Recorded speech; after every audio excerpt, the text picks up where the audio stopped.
Halo para omnivora dimanapun kalian berada, bagaimana kabarnya? Pada video kali ini saya akan merangkum cerita film yang diangkat dari kisah nyata tentang sosok mutiara hitam dari negeri Paman Sam yang jasanya hampir terlupakan.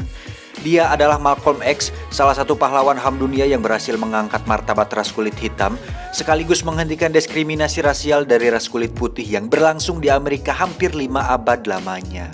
Setara dengan Mahatma Gandhi, Nelson Mandela, Martin Luther, dan tokoh-tokoh lainnya, Malcolm X sebenarnya termasuk sosok penting bagi peradaban Amerika yang patut warga Amerika Serikat banggakan jasanya. Inilah Malcolm X.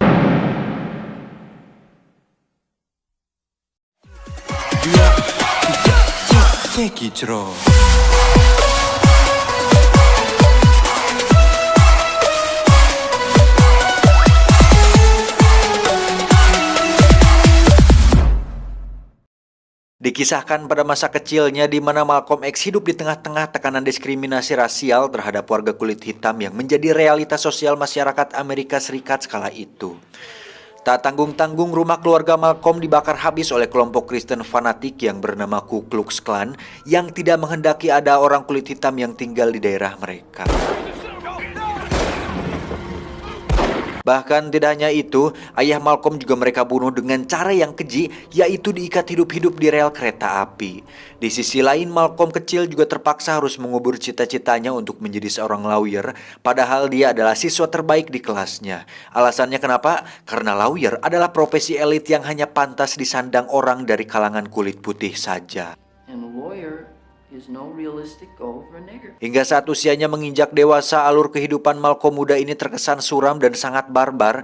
Selain jadi anggota gangster yang sama barbarnya, dia juga merupakan seorang perampok, penjudi, pemadat, pemabuk, pengencrot, makelar pantat, kurir narkoba, dan lain-lain. Dan akibat perilaku bejatnya tersebut, debut Malcolm muda ini berakhir di penjara karena kasus penyamunan yang dilakukannya. Dan sementara itu hukuman terhadap Malcolm bertambah berat karena sentimen hakim di sana yang mengetahui kalau Malcolm pernah tidur dengan perempuan kulit putih, di mana hal tersebut sangat tabu dan dianggap sebagai penghinaan bagi orang kulit putih pada masa itu.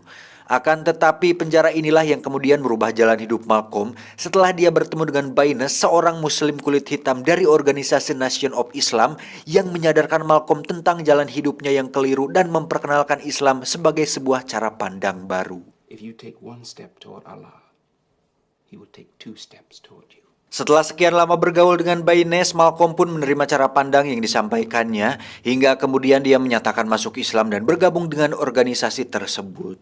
Elijah Muhammad adalah ketua organisasi Nation of Islam yang sosoknya sangat Malcolm kagumi, dan sejauh ini apa yang disampaikan Baines tentang beliau sangat berpengaruh terhadap pandangan hidup Malcolm secara drastis, sehingga Malcolm sangat berharap bisa bertemu langsung dengannya. Singkatnya, pertemuan itu pun terjadi dan Malcolm diperlakukan Elijah sebagaimana tamu istimewa karena dia yakin bahwa Malcolm akan menjadi pengikut setianya. Semenjak itu, bagi Malcolm sendiri penjara bukan hanya memperkenalkannya dengan Islam, melainkan juga telah merubah haluan hidupnya ke arah yang lebih baik. Usai keluar dari penjara, Malcolm kemudian aktif melakukan gerakan penyadaran akan hak-hak warga kulit hitam hingga melakukan upaya advokasi terhadap perlakuan diskriminatif oleh warga mayoritas. Ceramahnya yang menarik tidak hanya membuat orang tertarik mendengarkan, tetapi juga membuat organisasi Nation of Islam bertambah semakin besar. Namun di sisi lain, propaganda Malcolm dalam upaya membela hak asasi ini justru dinilai rasis dan provokatif oleh pihak-pihak tertentu. Sebab mereka anggap Malcolm telah menebar kebencian terhadap warga kulit putih hingga menolak kerjasama dengan siapapun yang memiliki isu yang sama, walau dengan sesama kulit hitam sekalipun. Intinya bahwa Malcolm bersama organisasinya sudah bertekad akan menyelesaikan konflik diskriminasi rasial di Amerika Serikat tanpa ada bantuan dari pihak manapun. Dalam hal ini mereka mulai menempuh langkah awal dengan mengusulkan kepada pemerintah Amerika Serikat agar warga kulit hitam dan warga kulit putih dipisahkan. Dalam beberapa bulan berjalan, Malcolm dan organisasi semakin instan melakukan kegiatan-kegiatan sesuai misinya tersebut.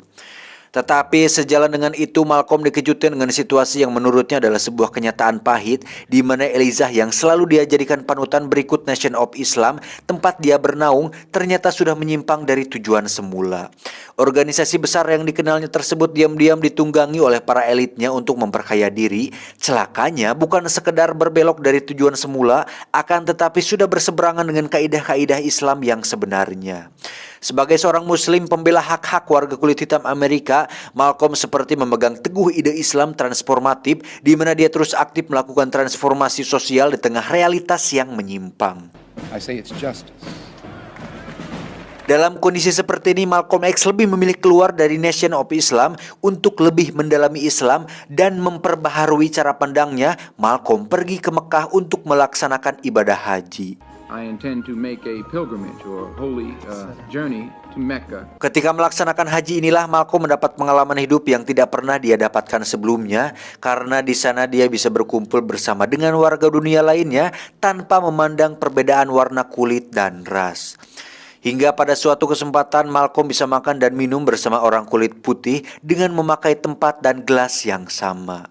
But I have eaten from the same plate, drunk from the same glass. Kenyataan tersebut sekaligus jadi jawaban atas sikap rasisnya selama ini, di mana ternyata pada ras kulit putih yang selalu dicaci dan dimakinya itu terdapat kebaikan yang patut dimuliakan.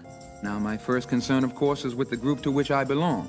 Maka sepulangnya dari Mekah, Malcolm bersikap lebih welcome dengan kelompok-kelompok kulit hitam lainnya dalam memperjuangkan hak-hak mereka, juga mempunyai penilaian lebih positif terhadap warga kulit putih yang selama ini dia anggap seluruhnya adalah penindas. No, I wouldn't be a man if I didn't do so. I would not be. Di sisi lain, pertentangan Malcolm dengan Nation of Islam semakin meruncing, ditandai dengan aksi penolakan atas dirinya, ditambah lagi dengan campur tangan agensi CIA dalam konflik ini, semakin memperkuat dugaan Malcolm bahwa aksi teror dan ancaman pembunuhan atas dirinya adalah semata-mata CIA lah yang jadi dalangnya. CIA sendiri memang tak hanya mengawasi Malcolm ketika dia berhaji dan pada kunjungannya ke Mesir, akan tetapi mereka juga bahkan menyadap seluruh pembicaraan Malcolm di telepon selama perjalanannya. Seperti para pejuang kemanusiaan lainnya, kisah hidup Malcolm berakhir dramatis dan tragis, di mana dia meninggal ditembak oleh warga kulit hitam yang selama ini dia perjuangkan hak-haknya, namun tak setuju dengan sikap bijak Malcolm akhir-akhir ini. Akan tetapi sebuah keistimewaan Malcolm adalah ketika dia seperti menjalani hari-hari menjelang kematiannya, selayaknya orang-orang baik yang akan meninggal dunia. Sebagaimana diyakini kebanyakan muslim di dunia bahwa orang baik selalu mempunyai firasat bila mana kematian sudah mendekatinya. Begitupun juga dengan Malcolm X, pada detik-detik menjelang pidatonya di sebuah pertemuan, beliau seperti sudah memprediksi bila itu adalah hari terakhirnya di dunia, dan itu benar-benar nyata terjadi. Tamat ending yang sangat memalkomkan.